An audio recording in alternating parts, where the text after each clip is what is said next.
Hey everybody, I'm Rob Freeman and welcome back to Securing the Built Environment. This is episode 151, and in this episode we are going to be talking about the demand for energy storage jobs in the United States. And we're going to talk about three things in this video. Number one, why is the demand for energy storage jobs going to continue to increase in the United States?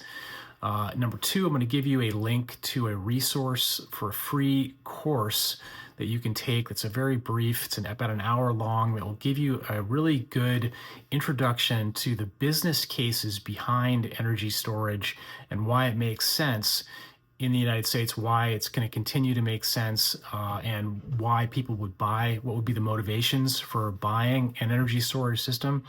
And then we're going to talk about some other types of jobs and the importance of those jobs in the United States within the built environment in the solar and energy storage space. And if you find something interesting in this video, you enjoy this video, hit the like button down below here, and you can subscribe to my YouTube channel as well.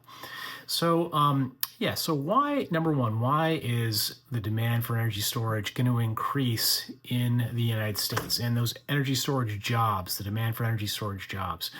Well, first of all, many states in the US have made publicly declared targets for the deployment of energy storage on the grid. And for instance, like the state of New York has committed to deploying 6 gigawatts of energy storage, which is about, I think, 20% of the state's energy use. Connecticut, 1 gigawatt, Maine, 400 megawatts, New Jersey, 2 gigawatts, Nevada, 1 gigawatt, Maryland, 1.5, Michigan, 2.5, Virginia, 3.1. And I just took a handful of states here that I found that are from the Clean Energy States Alliance that show some of these goals. And, these are just the publicly facing goals that the states have for incentivizing the deployment of energy storage on the grid. But there are, legitimate business cases as to why, regardless of what the states want to do, that businesses would want to deploy energy storage. And that's what this, number two, this free course will get you, an idea about.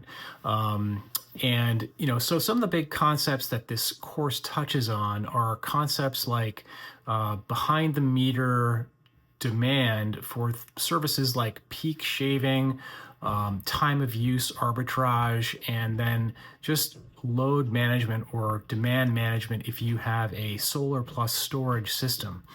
And these types of systems, energy storage systems, are also useful for things like demand response programs, where you have an incentive from the utility to reduce your consumption at those times of peak demand, and in return for that, the utility will pay you sometimes a really juicy financial incentive. They'll pay you money for reducing your consumption during those moments, and that's where using energy storage behind the meter at your building can be very useful. And within this course, if you go to robfreeman.com/resources, you'll find this free energy storage training course that you can get, sort of an introduction to these concepts. And to give you an example, so like peak shaving is a concept that works when you say you have a building that's located in a state that has a utility with different rates based on the amount of energy that you're using throughout the day. What a peak shaving strategy would do is it allows you to use energy storage to reduce those peak moments above a certain range in your usage profile, where the battery is going to discharge during those peak moments to keep you from using the energy on the grid. And when you model this out, the return on investment can be significant if you just have a behind the meter energy storage system. And the battery will essentially charge during times of low rates on the grid, and then it would discharge during times of high rates. And this is a similar concept for what they call time of use arbitrage. So you're going to have a rate system that has different rates, one for time of peak demand, one for off peak, and you would simply charge the battery at times when you're at off peak and then discharge it when you're at on peak. And you can model this out, the return on investment, to make that compelling sale to a business owner as to why they would want to use energy storage. Same thing for if you're for building owner. Say you're a single tenant building owner and you have you're the single tenant occupancy. You're the owner occupier of that building, and you want to use solar to power the electricity that you need for your business.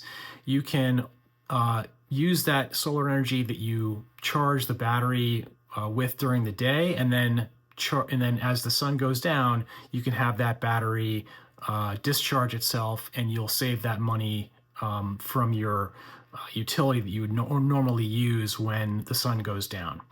And again, you can model out these returns on investment, and it can be very compelling depending on where you are.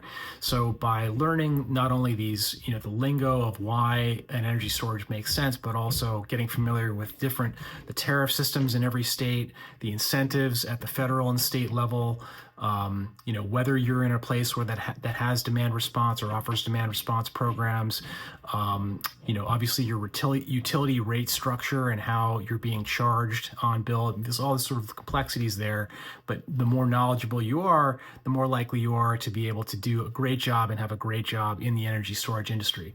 Now, number three, there are also a lot of other jobs in the energy storage industry that are going to be in demand just because of the demand for electricity from artificial intelligence and other things like that in the US. So those other jobs are things like systems integrators or sales engineers, people that help integrate the energy storage systems into the buildings. And there are all different types of, across the energy storage value chain, there are all different types of service providers. There's the batteries themselves, and then there's also the software that manages those batteries.